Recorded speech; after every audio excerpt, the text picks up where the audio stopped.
નમસ્કાર. ચાણક્ય એકેડમીના ઓનલાઈન ક્લાસમાં આજે આપણે ધોરણ 9 વિષય ગણિત ચેપ્ટર નંબર 14 આંકડાશાસ્ત્રમાં કેટલીક વધારાની માહિતી જોઈ અને સ્વાધ્યાય 14.2 ની શરૂઆત કરશું. કાલે આપણે જે માહિતી જોઈ હતી પ્રાથમિક માહિતી અને ગૌણ માહિતી વિશે, હવે માહિતી વિશેની કેટલીક વધુ બાબતો આપણે જોઈએ. તો માહિતીમાં રહેલા મહત્તમ અને ન્યૂનતમ મૂલ્ય શોધવા માટે માહિતીને ચડતા કે ઉતરતા ક્રમમાં ગોઠવવી પડે. ધારો કે માહિતી નાની છે તો આપણે મહત્તમ અને ન્યૂનતમ મૂલ્ય શોધતા વાર નહીં લાગે, આપણે સરળતાથી શોધી શકીશું. પરંતુ જો માહિતી મોટી છે તો તેને ચડતા કે ઉતરતા ક્રમમાં ગોઠવતા આપણે સરળતાથી મહત્તમ અને ન્યૂનતમ મૂલ્ય મેળવી શકીશું. ત્યારબાદ આવે છે વિસ્તાર. વિસ્તાર એટલે શું? તો માહિતીના મહત્તમ અને ન્યૂનતમ મૂલ્યના તફાવતને માહિતીનો વિસ્તાર કહે છે. એક ઉદાહરણ દ્વારા સમજીએ. ધારો કે 100 માર્ક્સની પરીક્ષામાં વિદ્યાર્થીએ મેળવેલ ન્યૂનતમ માર્ક્સ છે 15 અને વિદ્યાર્થીએ મેળવેલ મહત્તમ માર્ક્સ છે 100. તો અહીં માહિતીનું મહત્તમ મૂલ્ય થયું 100 અને ન્યૂનતમ મૂલ્ય થયું 15. 100 માંથી 15 બાદ કરતા આપણને 85 મળે તો તેને આપણે માહિતીનો વિસ્તાર કહીશું. ત્યારબાદ આવે છે વર્ગ. તો માહિતી જ્યારે ખૂબ મોટી હોય ત્યારે તેને જૂથમાં દર્શાવાય છે, જેને વર્ગો કે વર્ગ અંતરાલ કહે છે. જ્યારે માહિતી ખૂબ જ મોટી હોય, 10 વિદ્યાર્થી છે કે 15 વિદ્યાર્થી છે અથવા તો 10 થી 15 અવલોકનો છે, તેની માહિતી આપણે સરળતાથી મેળવી શકીએ છીએ અને તેના આધારે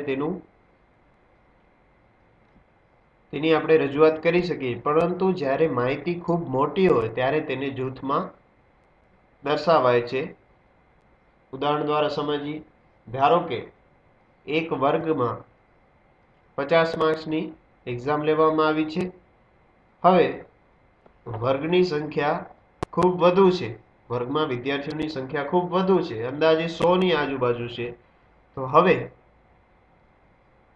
હું ગુણના વર્ગ પાડી નાખીશ કે 0 થી 5 ગુણ મેળવેલ વિદ્યાર્થીઓની સંખ્યા, 6 થી 10 ગુણ મેળવેલ. આ રીતે માહિતી જ્યારે ખૂબ મોટી હોય ત્યારે તેને જૂથમાં દર્શાવાય છે, જેને આપણે વર્ગો કહીએ છીએ. વર્ગ લંબાઈ. આ વર્ગોની લંબાઈને વર્ગ લંબાઈ કહે છે. અત્યારે જ ઉદાહરણમાં મેં 0 થી 5 ગુણ કયા તો તેની વર્ગ લંબાઈ થશે કે વર્ગ લંબાઈ કેટલી થશે તો 5 ગુણની, કે 0 થી 5 જેને આવ્યા હોય તે વિદ્યાર્થીઓ આ વર્ગમાં આવશે, તેને વર્ગ લંબાઈ કહેવાય. હવે આપણે જે વર્ગ પાડ્યા તેની અધવર્ગ સીમા અને ઉધ્વ વર્ગ સીમા વિશે જોઈએ. તો અધવર્ગ સીમા કોને કહેવાય? તો દરેક વર્ગની નાનામાં નાની સંખ્યાને અધવર્ગ સીમા કહેવાય. ઉદાહરણમાં આપણે 0 થી 5 લીધા તો 0 અધવર્ગ સીમા કહેવાશે. ઉર્ધ્વ વર્ગ સીમા, તો દરેક વર્ગની મોટામાં મોટી સંખ્યાને ઉર્ધ્વ વર્ગ સીમા કહેવાય. તો 0 થી 5 માં 5 છે તે ઉર્ધ્વ વર્ગ સીમા કહેવાશે. આને અધ સીમા પણ કહેવાય છે અને ઉર્ધ્વ વર્ગ સીમાને ઉર્ધ્વ સીમા પણ કહેવાય છે. હવે આપણે એક ઉદાહરણ દ્વારા બધી માહિતીને સમજીએ. જો અહીં આપેલું છે ઉદાહરણમાં, વન મહોત્સવ દરમિયાન 100 શાળા પૈકી પ્રત્યેક શાળામાં 100 છોડ ઉગાડવામાં આવ્યા હતા. તેમાંથી 1 મહિના પછી બચી ગયેલા છોડની સંખ્યાની નોંધ આ પ્રમાણે હતી.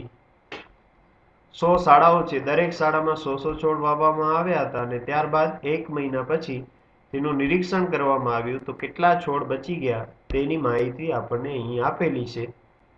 તો તમે જોઈ શકો છો આ માહિતી ખૂબ જ મોટી છે, કારણ કે 100 શાળાની છે. આથી તેને વર્ગીકૃત સ્વરૂપે દર્શાવવી પડશે.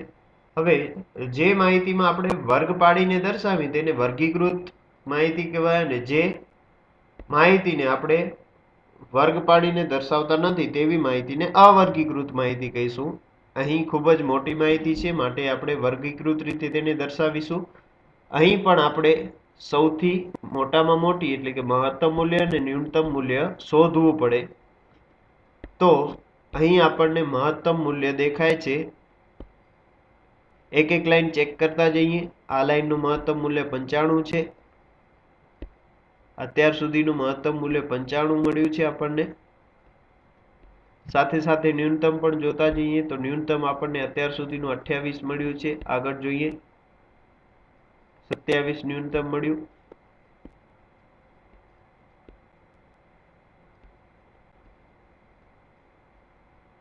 મહત્તમ આપણને 98 મળ્યું।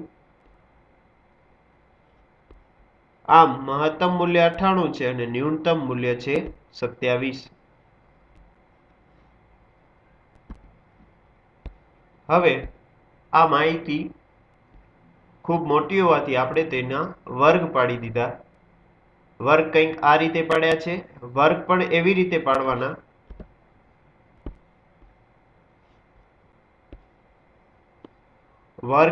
પાડવાના કે ન્યૂનતમ મૂલ્ય અને મહત્તમ મૂલ્ય બંનેને આવરી શકાય તે રીતે।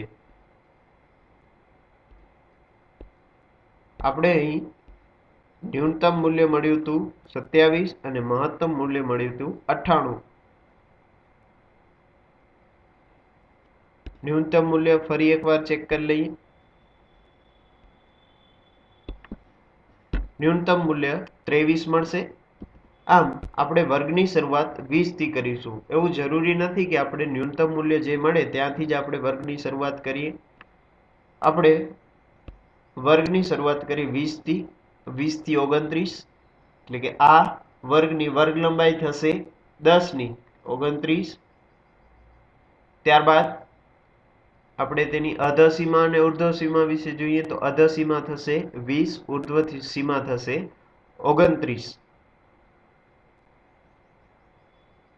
હવે માહિતીને કઈ રીતે દર્શાવવી તો સૌથી પહેલા 20 થી 29, 30 થી 39, 40 થી 49, 50 થી 59, 60 થી 69, 70 થી 79, 80 થી 89, 90 થી 99 આમ સમાન વર્ગ લંબાઈના આપણે વર્ગો પાડ્યા।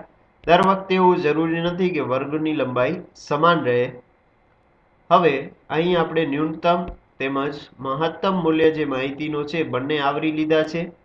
તેથી હવે માહિતીમાંથી આપણે મૂલ્ય શોધતા જઈશું અને જે મૂલ્ય જે વર્ગની સામે આવે ત્યાં આપણે આવૃત્તિ ચિહ્ન દ્વારા દર્શાવીશું। 20 થી 29 ની વચ્ચે 3 શાળાઓ આવે છે। 30 થી 39 માં 14। જો આવૃત્તિ ચિહ્ન દર્શાવતી વખતે એક બાબત ખાસ ધ્યાન રાખવાની કે તમારે 4 આવૃત્તિ ચિહ્ન થઈ ગયા છે ત્યારબાદ 5મું આવૃત્તિ ચિહ્ન દર્શાવવાનું છે તો તે આ રીતે ક્રોસમાં દર્શાવાશે જેથી આપણે ગણતરી કરવી સરળ બને। 5, 10 અને 4, 14।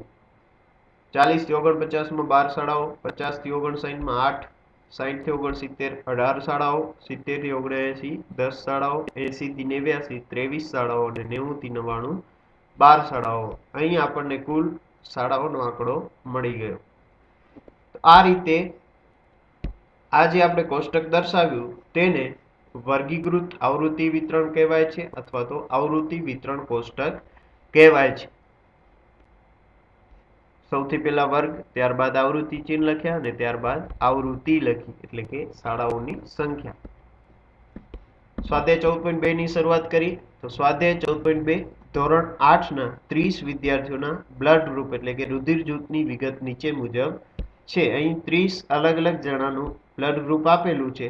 આ માહિતીને આવૃત્તિ વિતરણ કોષ્ટકના સ્વરૂપમાં દર્શાવો અને આ વિદ્યાર્થીઓના બ્લડ ગ્રુપમાં કયું રુધિર જૂથ સૌથી વધુ સામાન્ય છે અને સૌથી વધુ અસામાન્ય એટલે કે વધુમાં વધુ કયું છે અને સૌથી ઓછું કયું છે તે આપણે શોધવાનું છે। હવે આ માહિતી નાની છે અને અહીં બ્લડ ગ્રુપ છે તેની સંખ્યા લિમિટેડ છે।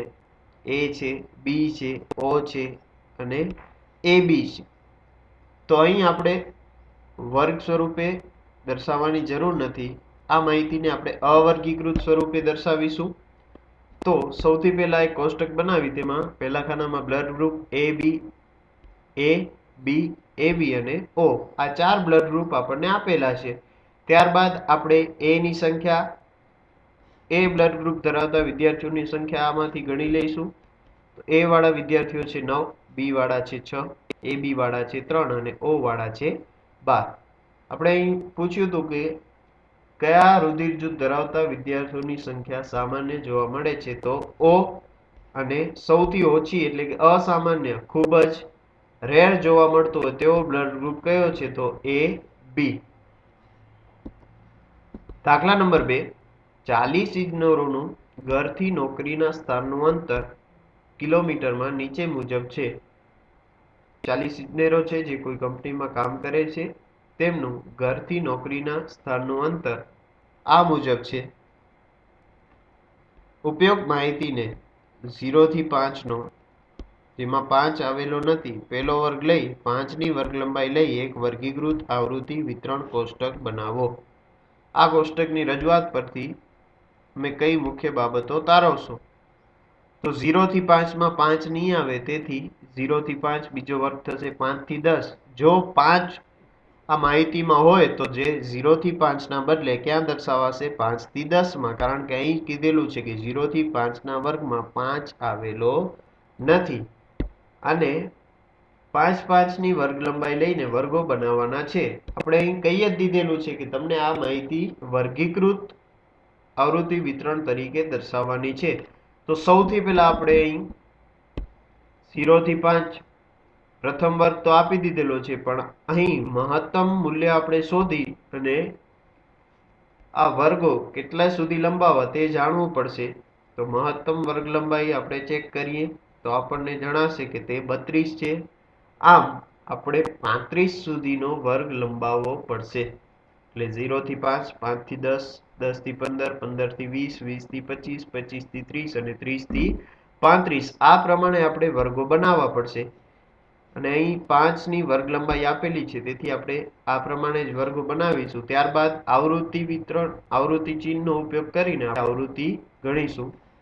તો સૌથી પહેલો કોષ્ટક બનાવી, તેમાં પહેલું ખાનું અંતર કિલોમીટરમાં, વર્ગ પાડ્યા 0 થી 5, 5 થી 10, 10 થી 15, 15 થી 20, 20 થી 25, 25 થી 30 અને 30 થી 35, 35 સુધી વર્ગ બનાવી પછી આપણે સ્ટોપ થઈ ગયા, કારણ કે અહીં મહત્તમ મૂલ્ય છે તે આવરી લેવાય છે. ત્યારબાદ વર્ગો બનાવવાનો કઈ મતલબ નથી, કારણ કે તેની આવૃત્તિ શૂન્ય થઈ જશે. એવી જ રીતે આપણે અહીં શરૂઆત 0 થી 5 થી કરી, કારણ કે ન્યૂનતમ મૂલ્ય જે હતું તે આની અંદર આવરી લેવાયું છે.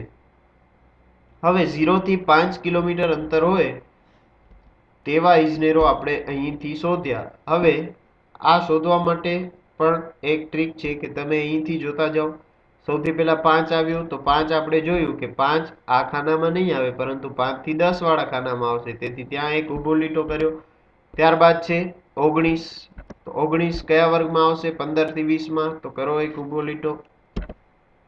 ત્યારબાદ 7 છે, તો 7 10 માં બીજો લીટો. 12 10 થી 15 માં. તો આ રીતે આપણે આવૃત્તિ ચિહ્ન દ્વારા દર્શાવતા જઈશું, અને જેના 4 આવૃત્તિ ચિહ્ન થઈ જાય અને 5મો આવૃત્તિ ચિહ્ન હોય ત્યારે 5 નું આપણે જૂથ ક્રોસ આવૃત્તિ ચિહ્ન દર્શાવી અને તેના વડે કરશું, જેથી ગણતરી સરળ બને. કારણ કે જો બધા જ આવૃત્તિ ચિહ્ન આપણે ઊભા દોરીશું તો આપણને ગણતરી કરવી થોડી અઘરી બનશે. જ્યારે 5 નું આ રીતે જૂથ બનેલું હશે તો આપણે સરળતાથી ગણતરી કરી કહી શકશું. જો 0 થી 5 કિલોમીટર માં આવતા હોય તેવા 5 ઇજનેરો છે, 5 થી 10 કિલોમીટર દૂરથી આવતા હોય તેવા 11 છે, 10 થી 15 કિલોમીટર દૂર આવતા હોય તેવા 11 છે, 15 થી 20 કિલોમીટર અંતર કાપીને આવતા હોય તેવા 9 છે, 20 થી 25 વાળા 1, 25 થી 30 માં 1, 30 થી 35 માં 2. હવે આ કોષ્ટકની રજૂઆત પરથી આપણે કઈ બાબત મુખ્ય તારવી? તો મોટાભાગના ઇજનેરો છે તે 0 થી 20 કિલોમીટર અંતર સુધીમાં રહે છે અને 4 જેટલા ઇજનેરો છે કે જે 20 કિલોમીટરથી વધુ અંતર કાપીને નોકરીએ જાય છે. આવા જ દાખલા આપણે નેક્સ્ટ વિડીયોમાં જોઈશું. Thank you.